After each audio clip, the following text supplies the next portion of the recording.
l'activité partielle et notamment de longue durée.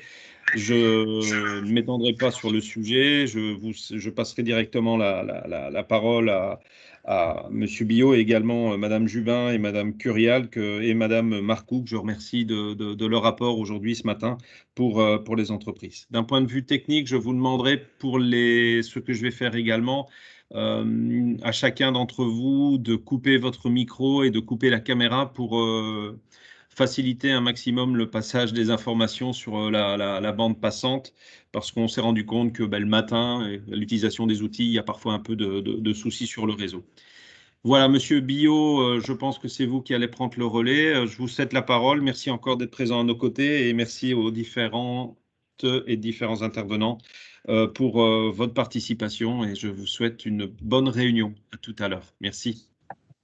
Merci, merci Monsieur Carlier et merci à la CCI d'avoir accepté effectivement d'organiser ces premiers rendez-vous de l'Observatoire du dialogue social. Et donc je souhaite évidemment la bienvenue à tous ceux qui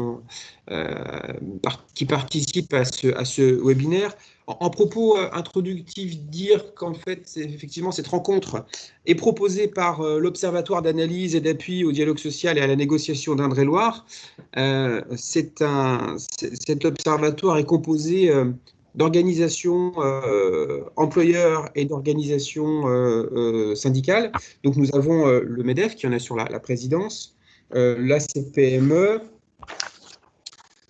l'UDES, l'UDP, l'UDSEA, et côté salarié, nous avons la CFDT, EFO et la CGC.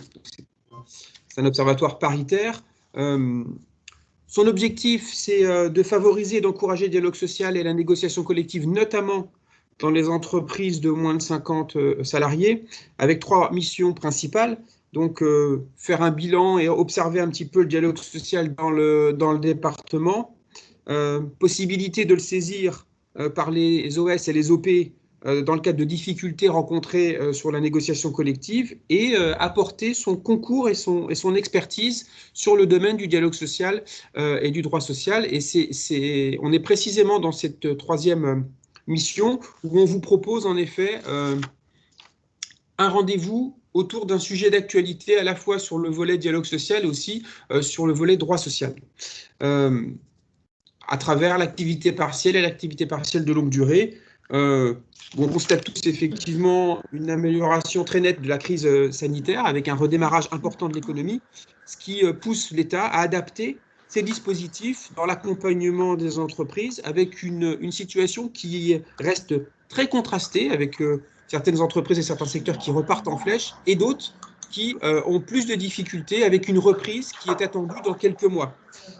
Ça nécessite donc de poursuivre pour l'État un bon niveau d'aide aux entreprises, mais aussi d'avoir des outils qui soient différents selon les situations. Ah, je crois que je connecte l'écran là où il y a le... Coupez votre micro, s'il vous plaît. Est-ce qu'il est possible d'éteindre la caméra, Madame Perrard, s'il vous plaît, et Monsieur ou Madame Quentin? Voilà, super. Merci à vous. Merci bien. Donc, effectivement, par rapport à la situation, c'est qu'on continue à accompagner, mais dans des modalités différentes. Et c'est notamment le cas de l'activité partielle. On va le voir avec des nouvelles modalités d'indemnisation. Et puis, de façon plus durable, l'activité partielle de longue durée. Donc, c'est ce que l'on vous propose sur donc, la slide suivante sur le programme de ce webinaire. Présentation des nouveaux taux de l'activité partielle, donc l'évolution de l'activité partielle et de l'activité partielle de longue durée. Ensuite, l'APLD, ça nous semble vraiment être un outil dont les entreprises doivent se saisir si on est sur une difficulté économique qui va durer, une perspective de croissance dans quelques mois. L'APLD, c'est vraiment un outil intéressant. Donc, comment on le met en place? Quel est l'état des lieux dans l'Indre-et-Loire? Et puis, il nous a semblé important également de bien insister sur la partie formation, utiliser les périodes d'activité partielle et d'activité partielle de longue durée pour développer la formation dans les entreprises. Et on voit qu'il y a des outils type FNE formation qui marchent bien. Et puis, on aura également le témoignage d'une entreprise, et notamment Madame Marcoux, que je remercie vraiment d'être présente pour pour nous dire pour l'entreprise comment l'entreprise s'est approprié le dispositif APLD et comment elle a pu mobiliser également de la formation durant cette période. Donc voilà, je vous propose qu'on commence le webinaire.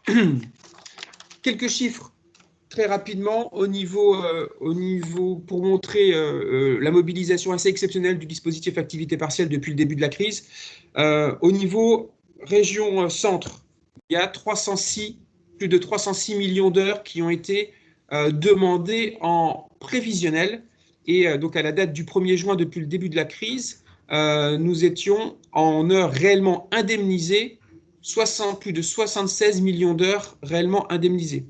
En cumulé nombre de salariés, ça représente 1 188 730 salariés et un coût pour l'État de plus de 733 millions d'euros. Au niveau du département, le département pèse pour un peu moins de 28%. Alors, quelques chiffres au niveau départemental.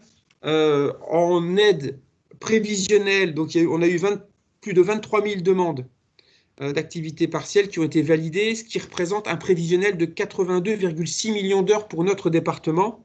Et au 1er juin, il y avait un peu plus de 21 millions d'heures indemnisées, ce qui représente un coût pour l'État de un peu plus de 205 millions d'euros. Donc rien que pour l'Indre-et-Loire.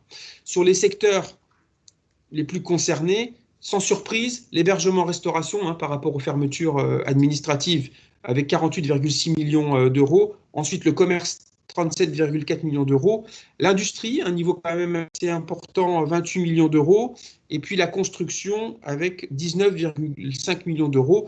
Et là, on constate quand même depuis quelques jours et quelques semaines une tendance orientée vraiment à la baisse du fait de l'amélioration de la situation économique et du fait aussi de la fin des restrictions et de la reprise économique dans notre pays, dans notre département. Donc voilà sur les quelques chiffres. Je passe la main, je crois que c'est à Madame Curial, qui va vous présenter l'activité partielle. Oui. Bonjour à tous. Donc, je vais vous présenter l'évolution des taux de prise en charge et je vais également vous indiquer qu'à partir du 1er juillet, les demandes d'autorisation préalable vont être limitées pour une durée de 3 mois, renouvelables pour une période de référence de 12 mois. Donc, on est plus sur... Pardon, Madame Curiel, est-ce que vous pourriez vous rapprocher du micro pour qu'on vous entende un peu plus, s'il vous plaît? Est-ce que là, c'est mieux? C'est mieux. C'est mieux.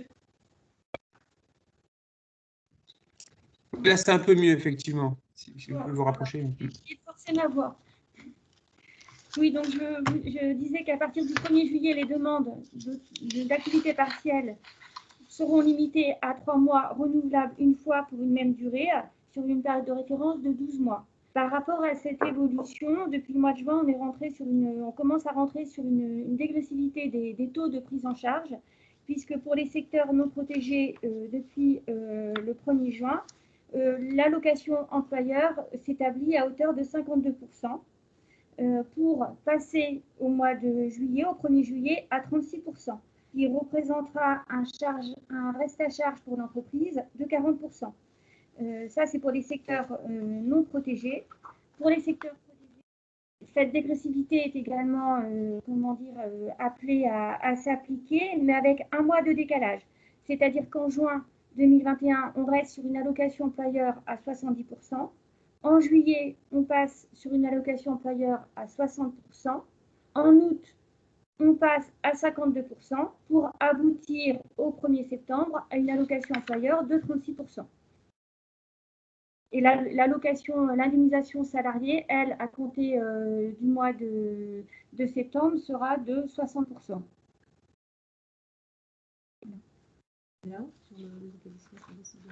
Les établissements fermés sur décision administrative bénéficient encore d'une allocation employeur de 70% jusqu'au mois d'octobre.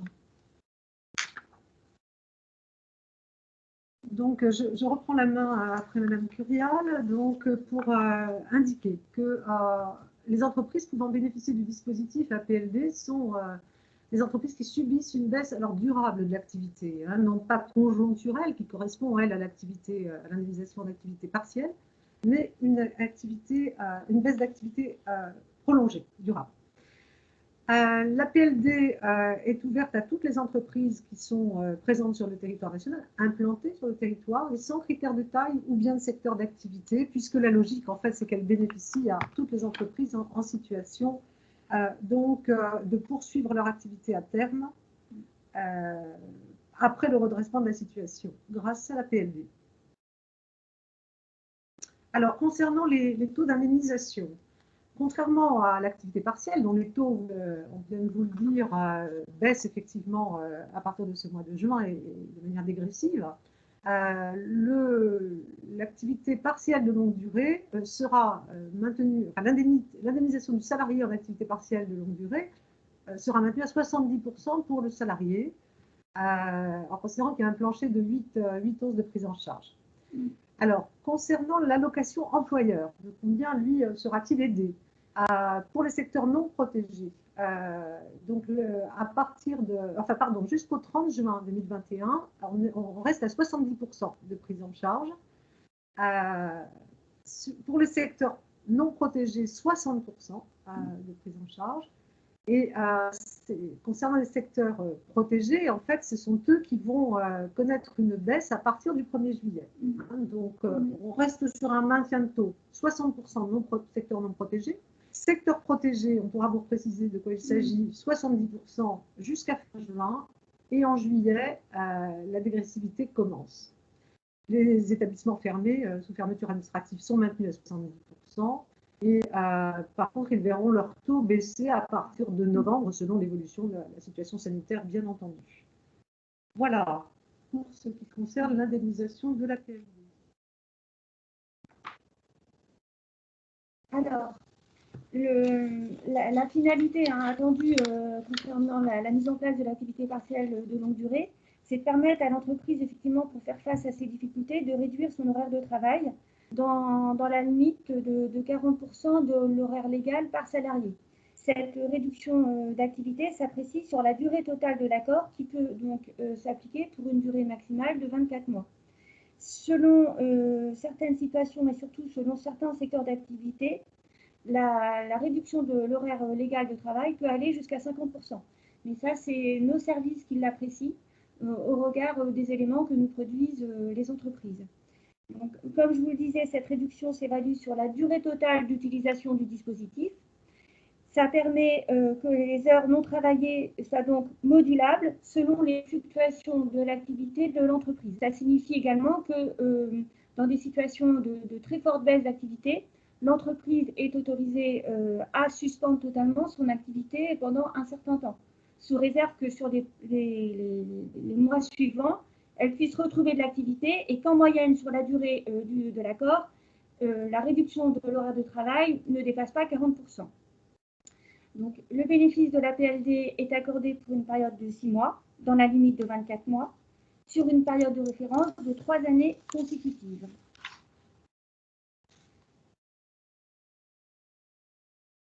Donc, sur le contenu de l'accord APLD, l'accord collectif doit forcément comporter un préambule, qui présente un diagnostic sur les perspectives d'activité de l'établissement, de l'entreprise ou du groupe et des éléments sur sa situation économique.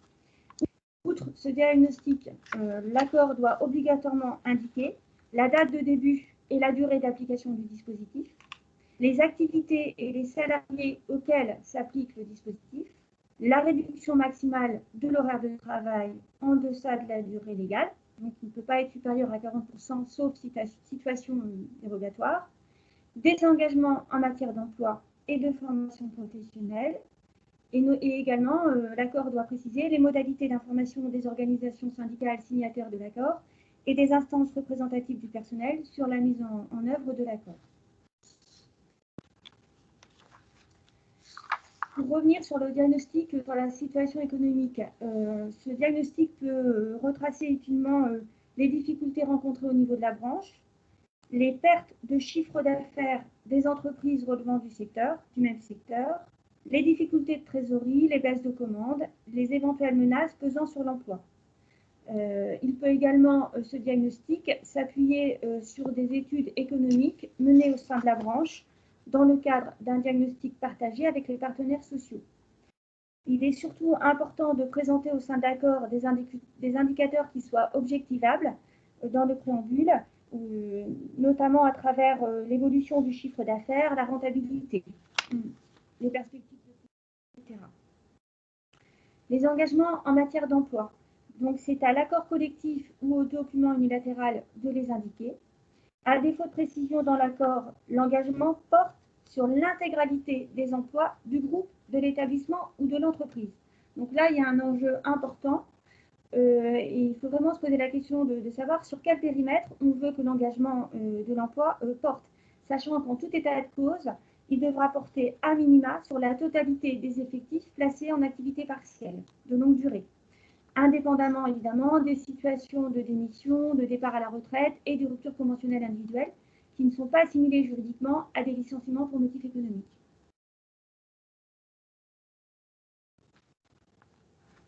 Donc les engagements en matière de formation professionnelle, ça c'est un point sur lequel on attache une certaine importance dans la mesure où l'État va accompagner les entreprises de manière plus favorable que le droit commun. Donc nos services, on apporte une étude approfondie sur les contreparties que vous allez pouvoir proposer dans le domaine de la formation, sachant qu'il faut voir cet engagement comme un enjeu permettant de préserver l'emploi des salariés, bien sûr, sécuriser leur employabilité au sein de vos entreprises et préparer vos entreprises à la reprise d'activité. Et pour vous aider dans cette réflexion et dans ces démarches, vous avez un interlocuteur privilégié au sein de l'entreprise qui est votre OPCO et qui peut vous accompagner et vous renseigner sur la mobilisation du FNE formation. Sachant que avec la pratique, on se rend compte que dans les accords ou les documents unilatéraux, on voit souvent comme engagement un abondement du compte personnel de formation ou bien la réalisation d'entretiens professionnels par l'entreprise. On considère que ces deux types de propositions ne peuvent pas à elles seules constituer des engagements en matière de formation professionnelle. C'est intéressant de l'indiquer, ça participe à la démarche, mais en soi, ce n'est pas suffisant. On attend des engagements plus qualitatifs qui permettent de sécuriser l'employabilité du salarié, de le former et d'accompagner l'entreprise à la reprise d'activité. Bien, alors la question est de savoir comment on met en place ce dispositif d'activité partielle de longue durée, outre la demande d'allocation qui est adressée sur donc le site spécifique, donc, mis à disposition des entreprises pour faire leur demande d'allocation. Le dispositif, en fait, repose sur le dialogue social. C'est-à-dire qu'il s'agit de mettre en discussion, au fond, avec les partenaires de l'entreprise, voire les salariés dans les plus petites structures, des conditions dans lesquelles, ces paramètres dont on vient de parler, la diminution de la rémunération du salarié, un éventuel complément, pourquoi pas. Les conditions de maintien de l'emploi, les conditions de formation professionnelle, tous ces points sont donc compris dans une discussion qui doit avoir lieu pour aboutir à conclure, alors on va le voir, soit un accord, soit un document qui fait référence à l'accord de branche applicable dans le secteur professionnel concerné. Il existe donc en fait deux modalités, et notamment celle de l'accord de branche, qui est une modalité simplifiée qui permet aux petites structures en particulier, c'est elles qui étaient visées par ce dispositif, d'appliquer sans passer par le dispositif plus complexe, c'est vrai, de l'accord, de pouvoir appliquer un accord de branche étendu. Alors la première modalité, c'est celle de l'accord d'entreprise. Ce que je dois préciser d'emblée, c'est que même s'il y a un accord de branche, l'entreprise peut tout de même passer par la voie d'un accord d'entreprise. Ça peut être son choix. Donc voilà, le dispositif est ouvert aux deux modalités, même en présence d'un accord de branche signé dans un secteur d'activité. Alors, en résumé, parce que le sujet appelle évidemment quelques détails, on vous les propose ensuite dans cette présentation, mais on ne les détaillera pas en séance. En résumé, ce qu'on peut dire, c'est que la modalité de la mise en place, c'est celle de l'accord d'entreprise, et donc qui passe par une procédure de négociation, puis de conclusion d'un accord avec les délégués syndicaux de l'établissement. Ceci, là où sont présents les délégués syndicaux. Si il n'y a pas de délégué dans l'entreprise, eh bien, il est possible, jusque dans les petites entreprises, des entreprises même de moins de 11 salariés, de conclure un accord par la voie du référendum. Alors, référendum aux 2/3 des salariés présents dans l'entreprise. Et ensuite, on va le voir un peu plus loin, il existe d'autres modalités de conclusion, de négociation et de conclusion d'un accord avec le CSE ou même avec un salarié mandaté par une organisation syndicale représentative. Voilà pour ce qui est de la modalité de l'accord d'entreprise. Si dans le secteur professionnel, il existe a été conclu, et ceci est engagé depuis avril 2020, de nombreux accords ont été conclus au plan national. Si un accord a été conclu dans le secteur d'activité, alors l'entreprise pourra, après avoir requis l'avis du CSE, s'il existe, donc établir un document unilatéral et donc qui sera lui-même soumis à homologation de l'administration et qui vaudra accord pour application du dispositif d'APLD qui a été mis au point par la branche professionnelle. Alors, pour information, à ce jour, on est à 45 accords étendus. Et on pourra revenir sur les branches concernées si vous le souhaitez. Alors, en complément, je vous présente. Voilà, il est rappelé dans ces différentes présentations ce qu'est la négociation d'un accord avec les délégués syndicaux. Alors, on dit accord d'entreprise ou de groupe également, c'est possible. Donc, voilà, vous avez là le détail et les conditions juridiques de la négociation. On peut conclure un accord selon les modalités qui sont présentées là dans les entreprises de 1 à 20 salariés par des modalités différentes et vous en avez là également tout le détail. 49 salariés également, il est possible de conclure, alors soit qu'on ait un CSE, soit qu'il n'y en ait pas, selon les modalités qui vous sont rappelées en détail ici. Prise de moins 50 salariés sans délégués syndicaux, puisqu'on a vu le sujet a été traité un peu plus tôt. Il est possible également là, de conclure un accord selon les modalités qui sont rappelées voilà, ici. On peut y revenir. Alors, concernant les accords de branche étendus, c'est-à-dire par le ministère du Travail, après validation, si vous voulez, par l'autorité qui est le ministère du Travail, ces accords étendus sont aujourd'hui au nombre de 45 dans les secteurs d'activité les plus divers et ont permis effectivement largement de mettre en œuvre le dispositif, puisque je ne crois pas faire d'erreur, au moins la moitié de la mobilisation du dispositif, la moitié des accords, la moitié des cas dans lesquels est mobilisé le dispositif relèvent des accords de branche étendus par document unilatéral. Alors, vous trouverez sous l'adresse, mais le lien n'est pas actif, donc je vous invite à la recopier dans un moteur de recherche. Vous trouverez l'information sur le site du ministère en détail sur le dispositif et puis sur le site de la DRETS, donc le ministère du Travail en région. Vous trouverez également une newsletter qui vous donnera un aperçu des cas dans lesquels les entreprises témoignent de l'application qu'elles ont faite du dispositif. Donc là, je vous invite à vous y reporter. Voilà, ça vous permet de savoir dans quelles conditions, voire de les contacter. Ça peut être intéressant également. Enfin, vous trouverez sur le site de la DRETS, toujours à Ex-Direct, une information synthétique sur le fonctionnement du dispositif, une brochure d'information qui récapitule le dispositif et qui est à jour constamment. Et puis également, ce qui nous semble sans doute très important aujourd'hui pour pouvoir mobiliser des entreprises de plus petite taille, notamment c'est elles que nous avons pensé, on a mis au point des modèles d'accord par référendum, donc dans les entreprises de moins de 20 n'ayant pas de CSE, des modèles d'accord d'entreprise pour signer éventuellement l'accord avec son CSE, voire avec les délégués syndicaux, et puis des fiches pratiques que je vous invite à consulter même au cours de ces webinaires, parce que vous y verrez vraiment qu'on a pris soin de détailler les procédures au point d'établir des procès-verbaux types de remise des documents, de calendrier de la négociation, tout document pratique en fait qui vous permet véritablement d'appliquer la procédure. Voilà. Et nous l'avons sécurisé évidemment par notre rédaction au niveau de l'adresse. Alors, dernier point d'information concernant la mise en œuvre, on l'a dit, le diagnostic, c'est le point d'entrée dans le dispositif. C'est-à-dire, est-ce que je relève véritablement quel est l'intérêt pour l'entreprise de passer par ce dispositif APLD? Comment le savoir?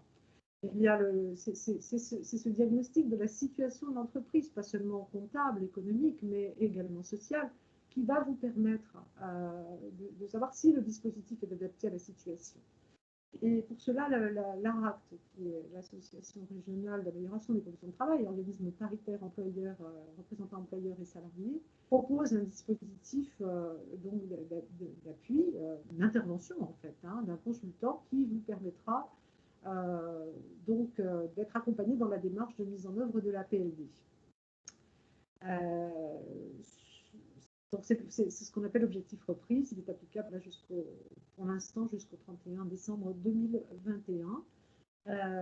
Alors un dispositif autre qui est davantage axé sur les relations sociales, le travail sur les relations sociales, comment faire avec mon CSE, avec mes délégués syndicaux, voilà, des tensions ou en tous les cas des difficultés. Il faudrait pourtant qu'on puisse mettre en œuvre un dispositif comme celui-ci, comment s'y prendre, comment faire. Donc là, c'est le dispositif à réseau qui peut vous permettre éventuellement de savoir vers quoi vous orienter pour être accompagné dans la démarche. Alors, je compléterai d'ailleurs avec un lien pour que vous sachiez qui joindre donc à l'ARACT Centre Val de Loire. Peut-être, pardon, peut-être avant d'attaquer la partie renouvellement, voir s'il y a des questions, j'envoie sur le chat. Pour résumer sur cette première partie, on l'a dit, donc on est sur une différenciation des outils selon la situation des entreprises, activité partielle pour une difficulté conjoncturelle, mais avec une perspective de reprise quand même à court terme, avec donc des indemnisations différentes, certes qui baissent, mais ça reste quand même plus favorable, faut bien, par rapport à l'activité partielle de droit commun qu'on avait connue avant la crise. Ça, c'est un point quand même important, où on était sur des taux uniques selon la taille des entreprises. Là, on est quand même sur une adaptation, mais qui reste quand même plus favorable par rapport à ce qu'on avait connu. Et lorsqu'on est sur des difficultés qui sont plus durables, avec une perspective plus lointaine, effectivement, de reprise économique, là, il y a la PLD.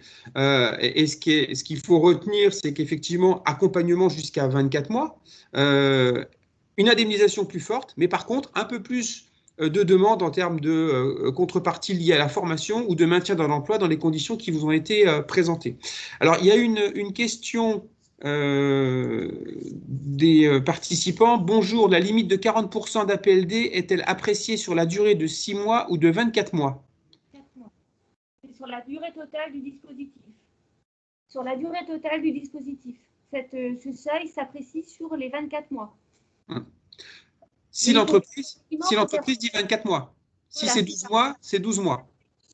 Parce qu'effectivement, le dispositif peut être mobilisé jusqu'à 24 mois, mais rien n'empêche une entreprise de souhaiter mobiliser que sur 12 mois ou 18 mois.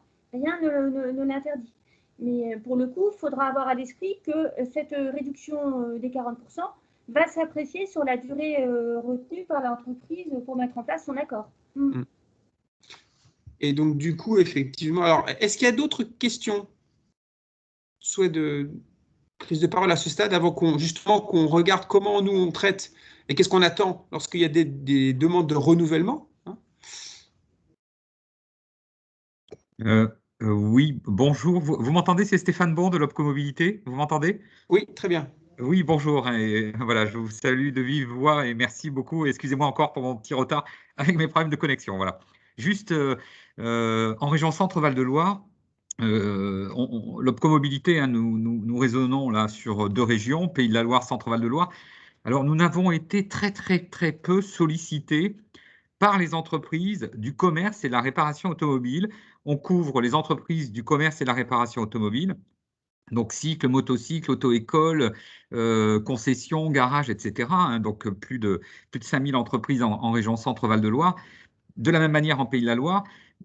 Finalement, nous avons été peu sollicités. Donc voilà, juste pour renvoyer ce message très important, je profite de notre échange d'aujourd'hui pour dire évidemment qu'on est à leur disposition, comme ça vient d'être dit, pour porter les dossiers FNE en particulier, accompagner sur la formation, puisque l'État, puisque l'OPCO a aussi mis en place un certain nombre de mesures. Hein, je rappelle ce point très important, que ce soit sur la formation, les diagnostics RH, les dispositifs PCRH, puisque nous avons signé la convention régionale avec l'ADRETS sur la PCRH en décembre 2020, précisément, sur les 2 régions d'ailleurs, Pays de la Loire, Centre-Val de Loire. Voilà, donc je voulais rappeler ce point, car en effet, nous avons, je le dis, été très, très, très, très peu, tant mieux, hein, pour le coup, sollicités, mais est-ce à dire qu'il n'y aurait pas de problème? Je ne le sais pas. Voilà. Donc je voulais juste renvoyer ce petit message. Merci en effet pour ces précisions importantes, pour dire effectivement, il y a des outils, il faut qu'on puisse, enfin, que les entreprises puissent effectivement s'en saisir. Donc c'est important de rappeler tout ce qu'on peut proposer. Merci à vous. Est-ce qu'il y a d'autres souhaits d'intervention ou de questions par rapport à ce qui a été présenté, ou on poursuit justement sur les renouvellements et le traitement des demandes de renouvellement? Je ne vois pas de souhait de prise de parole. Bon. C'est Madame Curiel qui reprend? Oui, je reprends la main. Oui. Allez-y. Au bout de cette première période de 6 mois, les entreprises qui le souhaitent peuvent renouveler une demande d'activité partielle de longue durée pour continuer à s'engager dans le dispositif dans la durée que l'entreprise aura définie dans son accord ou son document unilatéral. Et pour ce faire, l'entreprise doit préalablement au renouvellement de sa demande nous adresser un bilan. Et au niveau du bilan, nous, service de la dette, on porte une attention particulière sur le respect des engagements que vous avez pris. Et à travers le respect de votre engagement sur le maintien de l'emploi, que vous avez pu mettre en place en matière de formation professionnelle, et également une attention particulière sur le suivi de l'accord avec les instances représentatives du personnel.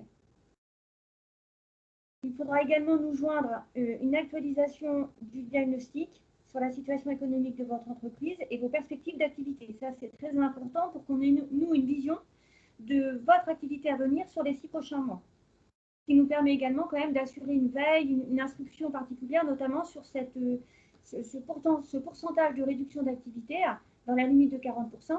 Si effectivement vous l'avez utilisé massivement sur les 6 premiers mois, ça veut dire que sur les 6 mois suivants, il faut que vous ayez des perspectives d'activité qui nous rassurent et qui nous laissent à penser qu'en moyenne, sur la durée des 12 mois, vous serez bien sur une réduction d'activité qui n'excédera pas 40%. Sinon, le risque, c'est que si vous dépassez ce seuil, c'est que l'État, c'est que vous ne puissiez plus prétendre à une indemnisation au titre de l'activité partielle de longue durée. Voilà.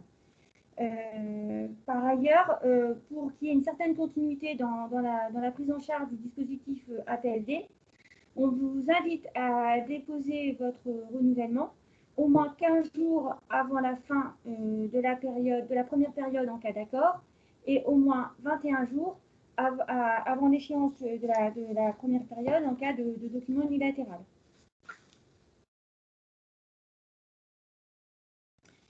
Donc, l'activité partielle de longue durée en Indre-et-Loire, en chiffres, alors au 1er juin, on constate que 105 établissements sont entrés dans la démarche depuis le 1er octobre 2020, majoritairement en prenant appui sur un accord de branche et notamment dans le secteur de la métallurgie. 7570 salariés potentiellement ont pu bénéficier de ce dispositif. Cela a représenté plus de 3 760 000 heures autorisées. Dans les faits, 4 502 salariés ont été indemnisés pour 180 241 heures indemnisées pour un montant de près de 1 900 000 euros. Ça reste des chiffres quand même assez conséquents.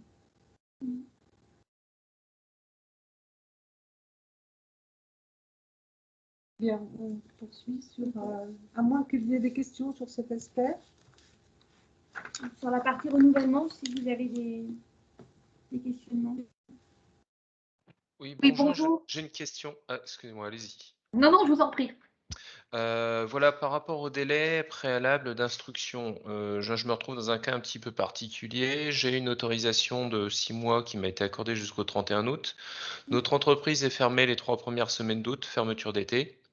Et donc, je risque de me retrouver dans la situation où, pour fournir une consultation de mon CSE préalable à la demande de renouvellement, je vais devoir la faire en juillet, alors que mon dispositif a débuté en mars. Donc, et en juillet, j'aurai du coup un bilan à présenter à mon CSE et à la DRETS uniquement de mars à juin, puisque juillet ne sera pas encore fini.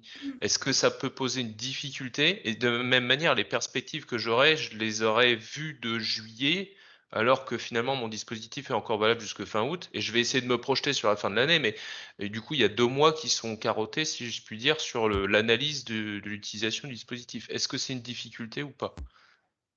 Je pense qu'on aura une lecture enfin, entre guillemets bienveillante de votre situation. Il faudra de toute façon renouveler votre demande avant la fermeture de l'entreprise, nous présenter les éléments que vous avez en main à cette date-là, quitte à ce qu'on revienne vers vous au mois de septembre pour avoir un complément d'information si on considère qu'il faut affiner le dossier, même si vous, entre-temps, vous aurez déposé votre demande sur le site activité partielle.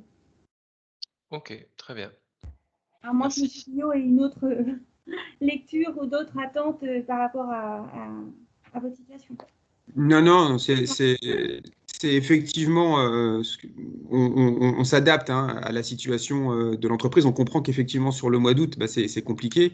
Mais oui, de bien nous faire par les éléments au moment où vous déposez votre demande. Et puis nous, après, on adaptera, on regardera, quitte à revenir vers vous s'il y a besoin de complément. Non, non, il n'y a rien à ajouter, c'est parfait. Merci. Il y avait une autre. Oui. Oui. Est-ce que vous pourriez nous dire quelques mots sur la neutralisation des périodes? Oui. S'il vous plaît. Alors, la neutralisation des périodes, en fait, ça concerne les entreprises qui ont bénéficié d'un accord APLD ou d'un document unilatéral avant le 1er janvier 2021. Donc, pour toutes les entreprises qui ont bénéficié donc, de l'APLD avant cette date-là et qui veulent neutraliser la période d'état d'urgence sanitaire comprise entre le 1er novembre, je crois, et le 30 juin 2021, il est nécessaire de déposer, d'établir un avenant à votre accord ou d'établir un avenant à votre document unilatéral. Et nous, il est nécessaire en retour dans le service qu'on vous notifie une nouvelle décision administrative prenant acte de cette demande de neutralisation. Et donc cette demande de neutralisation comprise entre novembre et juin 2020 vous permet que les heures chômées sur cette période-là ne s'imputent pas sur votre contingent d'heures que vous avez évalué dans la limite des 40% de réduction d'activité. OK.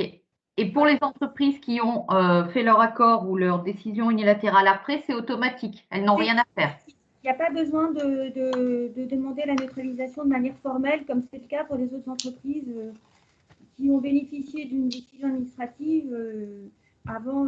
Mais je crois que je dis même une bêtise, c'est pas 1er janvier. C'est 16 décembre, quelque chose comme ça. C'est 16 décembre. C'est 16 décembre. Je vous remercie.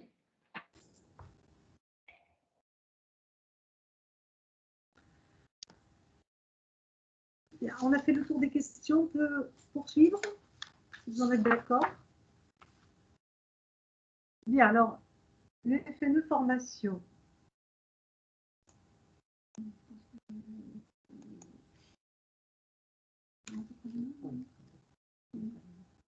Alors, concernant le FNE formation, on vous a présenté sur le PowerPoint un tableau qui vous présente la prise en charge des taux d'intensité de l'aide en fonction de l'effectif de l'entreprise.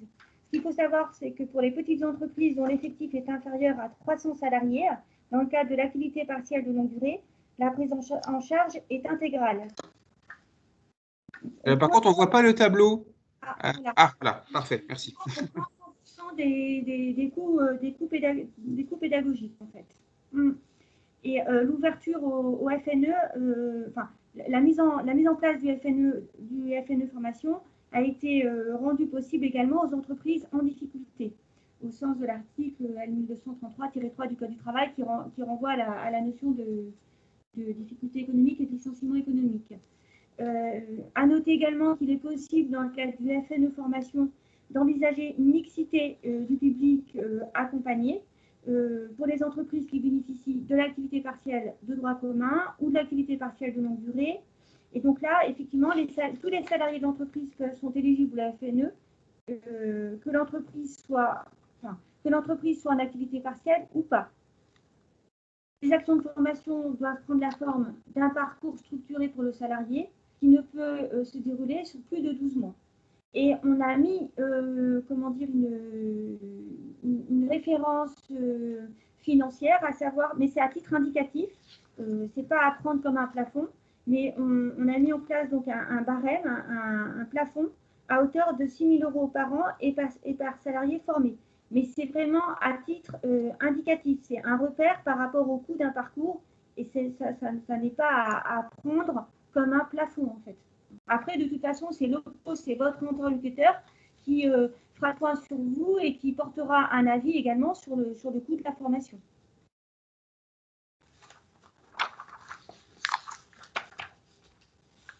Voilà sur cette partie. Je crois qu'il y a une demande une prise de parole. Monsieur Bon? Oui, pardon.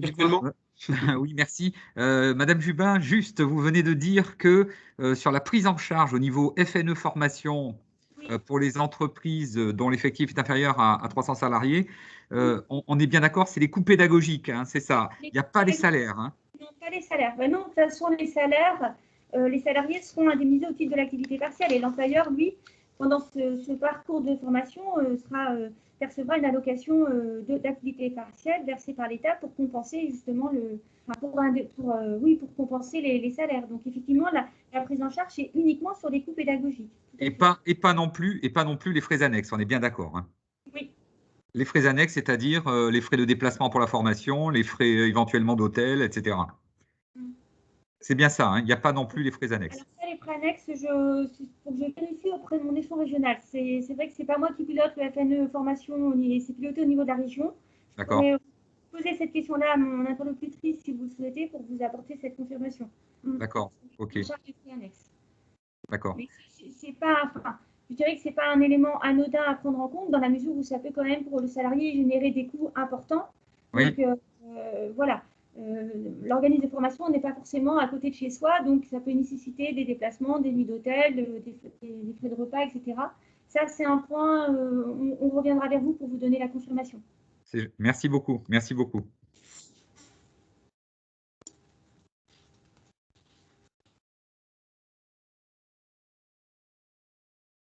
Est-ce qu'on a encore des questions sur la formation ou bien est-ce qu'on poursuit par cette fois le témoignage de l'entreprise Sopremeca? Il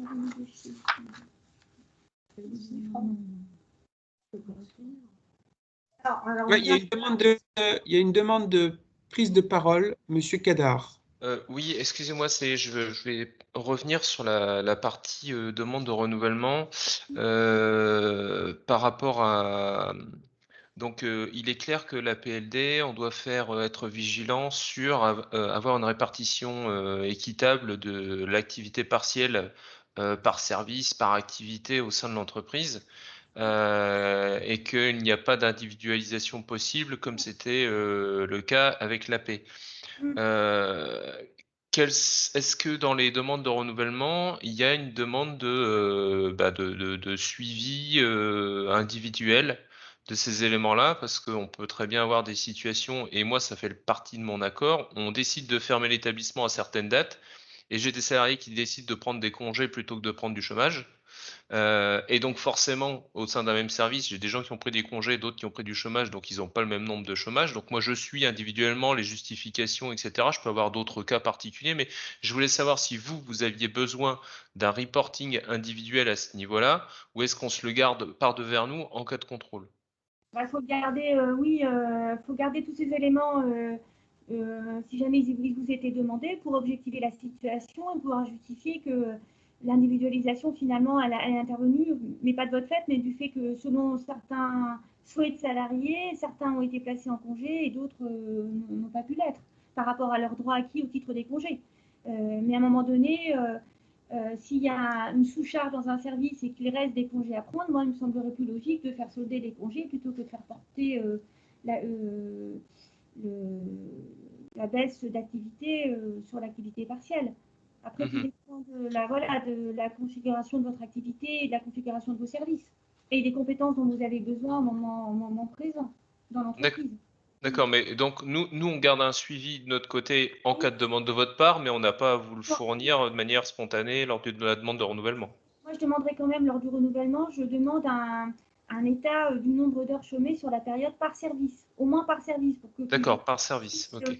Suivre effectivement la réduction d'activité et alerter les entreprises si je constate qu'elles ont eu un fort recours à l'activité partielle. D'accord, merci. C'est un élément que je demande, ouais.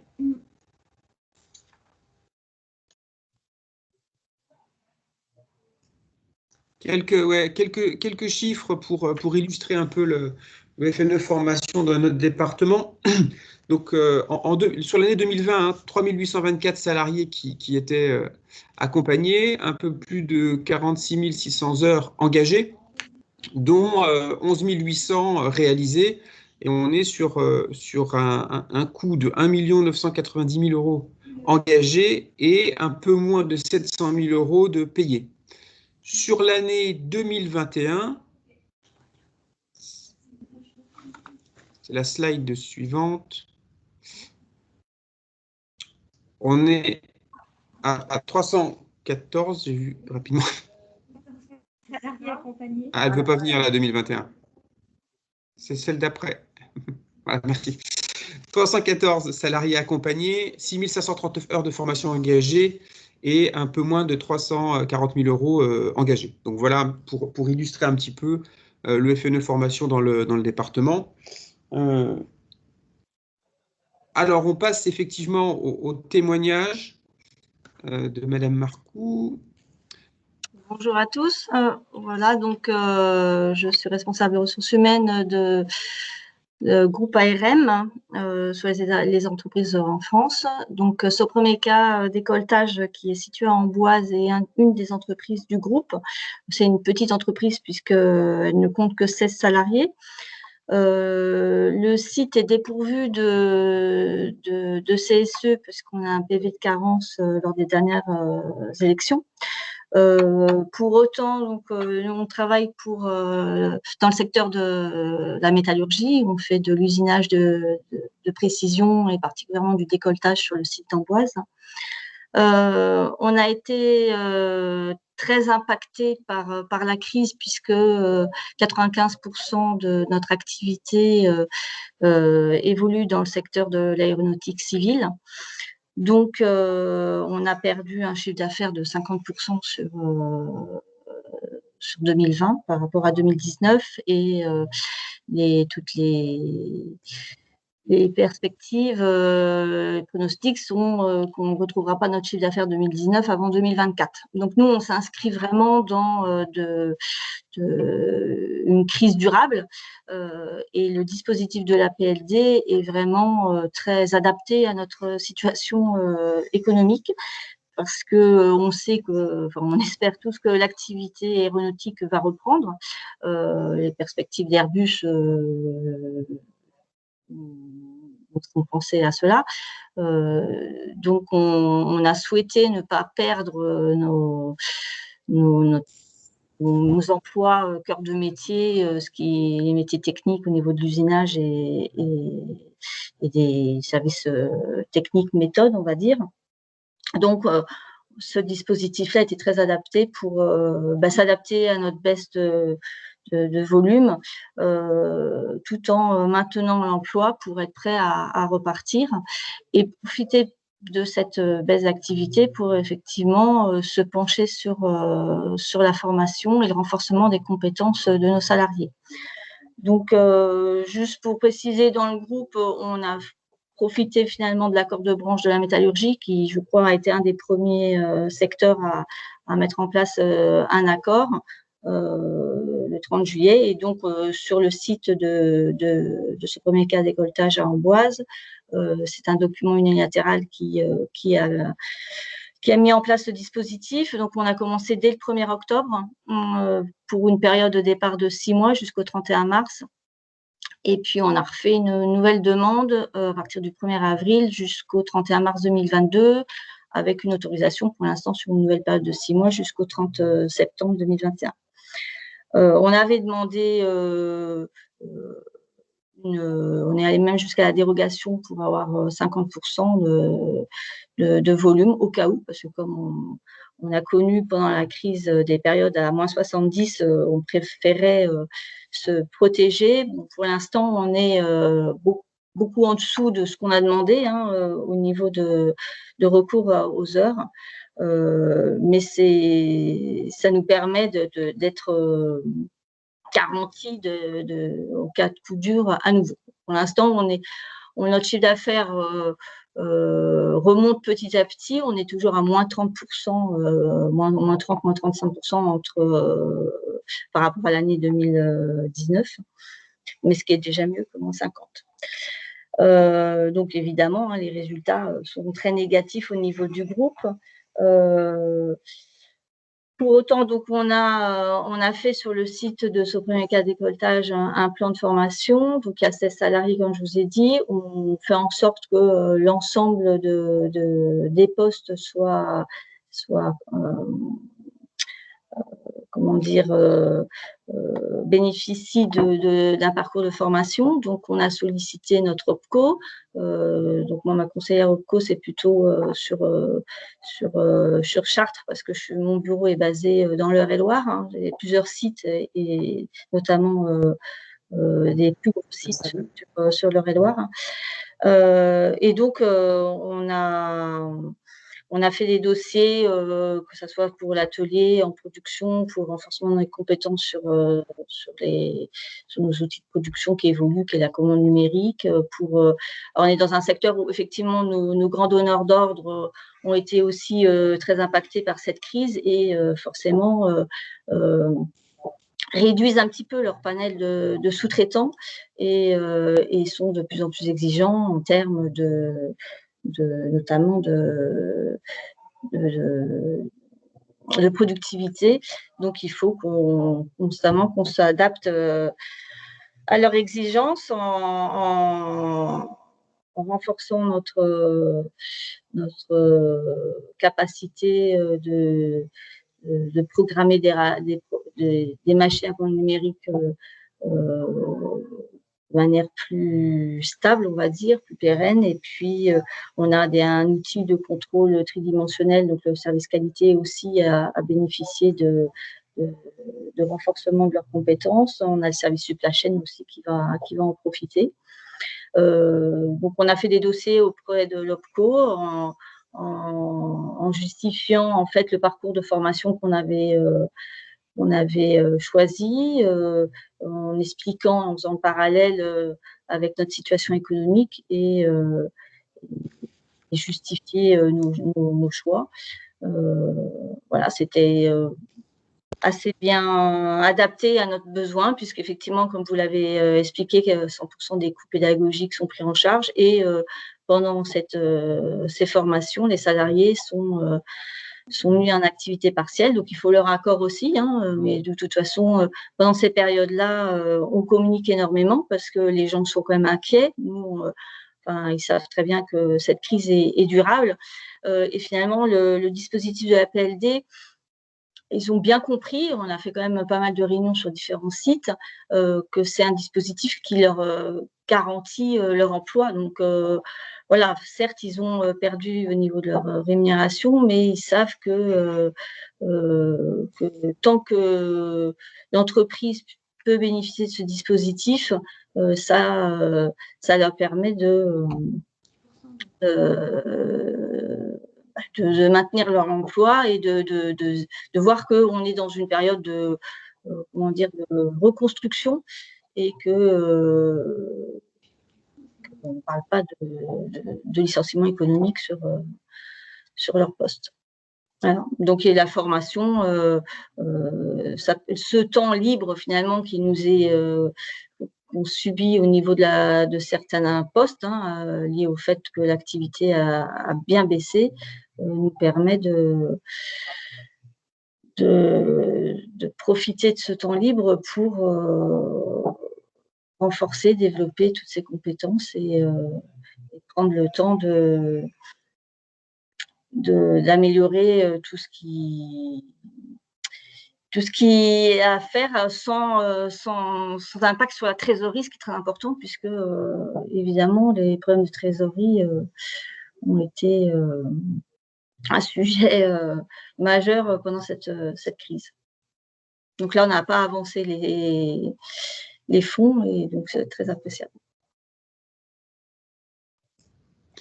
Tout ce que j'allais dire, je peux répondre à vos questions.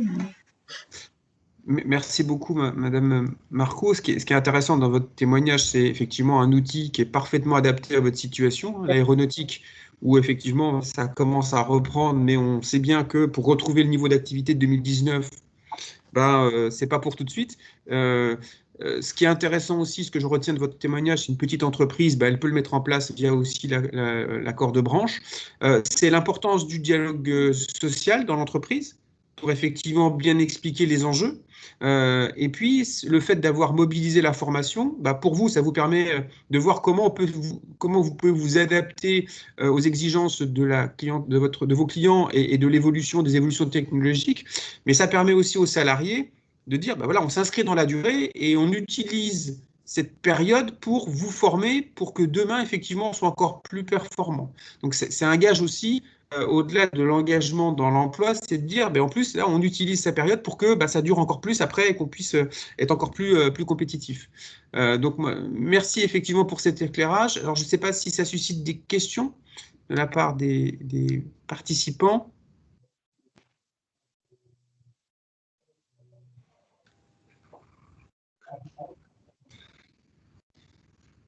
Non.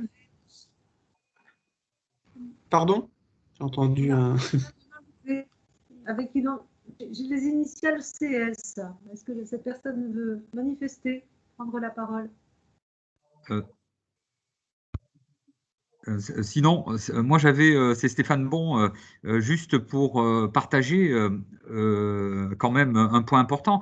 Depuis le début de l'année, il y a un nouveau dispositif Transco, peut-être que vous aviez prévu d'en parler. Transco, qui est aussi porté par l'État et Transition Pro, qui permet aussi d'assurer des reconversions professionnelles dans des bassins d'emploi.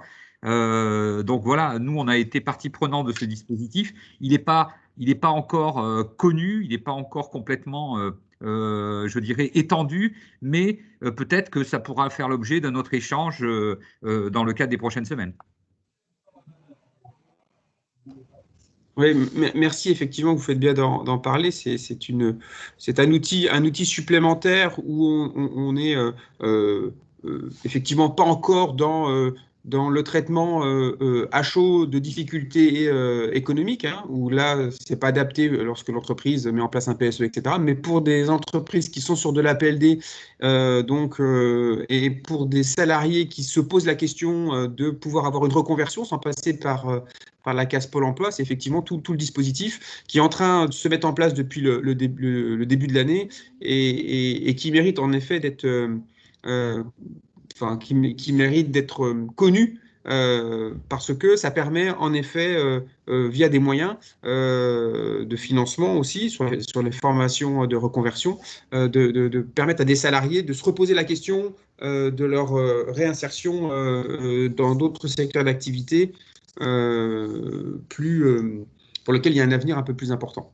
Donc, merci effectivement de ce rappel de ce nouvel outil. Est-ce que Peut-être, est-ce qu'il y a des membres de l'Observatoire qui souhaitent intervenir à ce stade? Ou pas?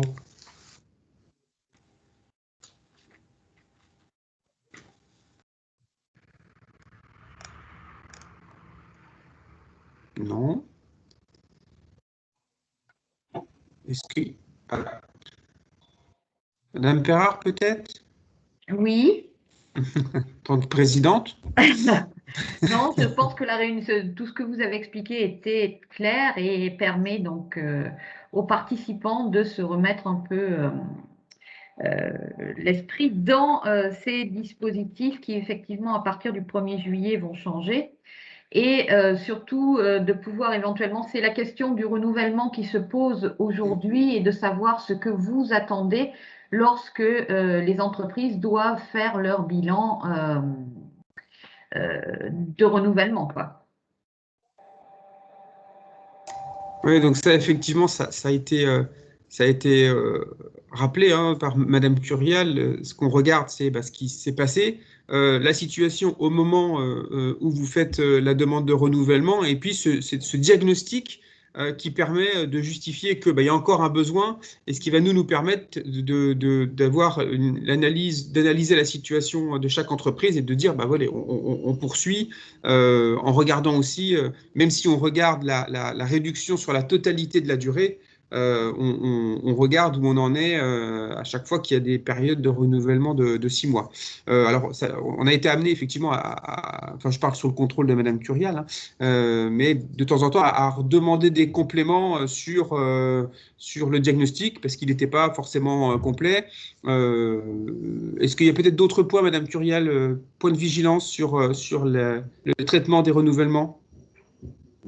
Non, c'est effectivement insister sur le fait que le diagnostic il doit être actualisé à nouveau pour qu'on puisse avoir une bonne vision de ce qui se passe dans votre secteur d'activité et de ce qui se passe à date dans votre entreprise et les perspectives d'activité qui s'annoncent sur la nouvelle période des 6 mois. Ça permet de sécuriser quand même le renouvellement, de ne pas renouveler comme ça de manière quasi automatique, parce que derrière il y a quand même, vous prenez derrière quand même des engagements en matière d'emploi. Et puis également, vous bénéficiez d'une indemnisation plus avantageuse que le droit commun. Donc c'est un point également important à avoir à l'esprit. Je vois que, merci Madame Curial, il y a Madame Levrault qui a levé virtuellement la main. Oui, bonjour, merci. Effectivement, j'ai levé la main. Je suis Nathalie Levrault, je travaille pour l'OPCO des entreprises de proximité. Donc, normalement, c'est ma responsable qui devait être présente à la réunion, mais je voulais vous donner un avis, puisque moi, je suis en relation directe avec effectivement nos ressortissants. À l'OPCO des entreprises de proximité, il y a à peu près 92% des entreprises qui sont des entreprises de moins de 11 salariés. Alors, j'ai écouté effectivement le témoignage de Madame Marcoux avec son statut finalement de DRH. C'est vrai que nous, dans nos entreprises, eh bien, il y a ce manque, c'est-à-dire de compétences RH. Et il est vrai que pour lancer un FNE formation, on s'appuie beaucoup sur un autre dispositif qui est le PSCRH, afin qu'un consultant, donc avec les compétences finalement de Madame Marcoux, on peut dire ça comme ça, puisse accompagner la petite entreprise quand elle est en activité partielle. Voilà, je voulais simplement vous donner ce témoignage, puisque on est vraiment en relation avec les très petites entreprises et elles ont vraiment besoin d'être accompagnées, même si nous on les accompagne par un professionnel des ressources humaines. Merci en effet pour ce témoignage très important, hein. C'est bien d'avoir des outils, effectivement, notamment pour les plus petites entreprises, mais encore faut-il qu'elles s'en saisissent et puis qu'on puisse les accompagner pour pouvoir le mettre en place dans les entreprises. Est-ce qu'il y a d'autres souhaits de prise de parole?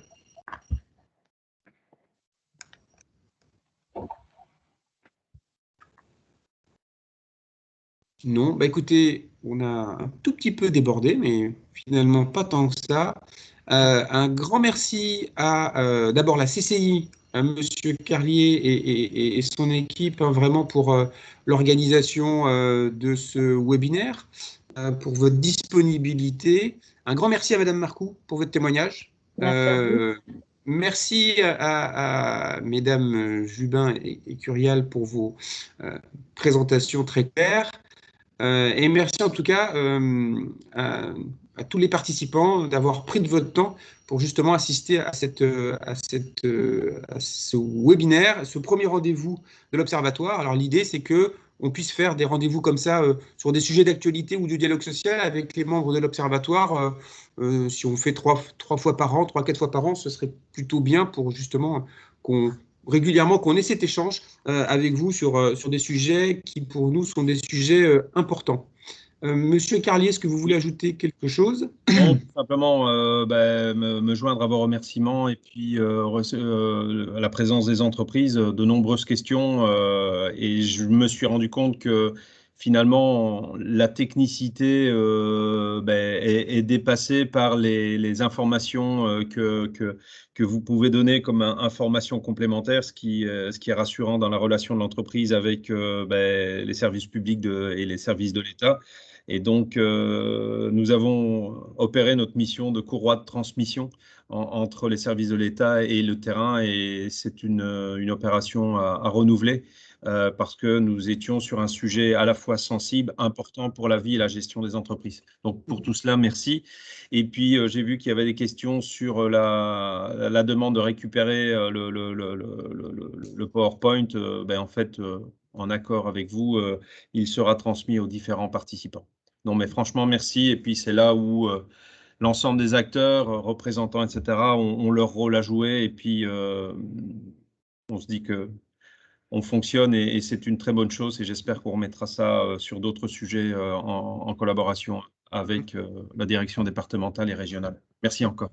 Oui, et la dette, les services de l'État et surtout l'ensemble des partenaires sociaux. C'est vrai que ce qui est intéressant, c'est que là, c'est vraiment une discussion de l'Observatoire, donc des organisations professionnelles et syndicales, pour dire voilà comment on peut donner plus d'informations. Et c'est là où c'est intéressant, effectivement, de faire jouer nos réseaux. Alors, on aurait pu souhaiter qu'il y ait un peu plus de participants, mais après, c'est à nous de voir comment on arrive à diffuser l'information.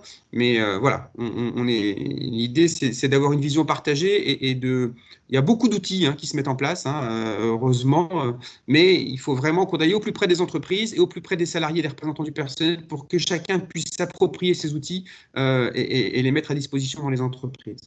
Merci en tout cas. Bonne journée à vous. Merci. Au revoir. Merci à vous. Au revoir. Merci.